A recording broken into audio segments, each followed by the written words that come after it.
ಈಗ ಲಿಂಕ್ ಆಗ್ತದೆ ಬರುತ್ತೆ ನನಗೆ ಸೈಟ್ ಲಿಂಕ್ ಆಗ್ತದೆ ಗ್ರೀನ್ ಲೈಟ್ ಆಗಿದೆ ಕೆಂಪು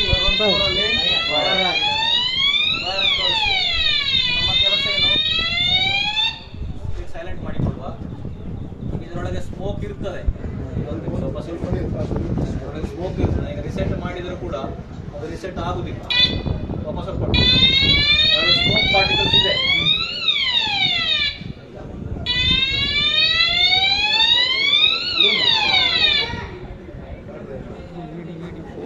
ನಾವೇನು ಮಾಡಬೇಕಂತೆ ಏರ್ ಡ್ರೈವಲ್ಲಿ ಬ್ಲೋ ಮಾಡಬೇಕು ಎಲ್ಲಾದ್ರೂ ತೆಗೆದು ಊದಲಿಕ್ಕೆ ಆಗ್ತದೆ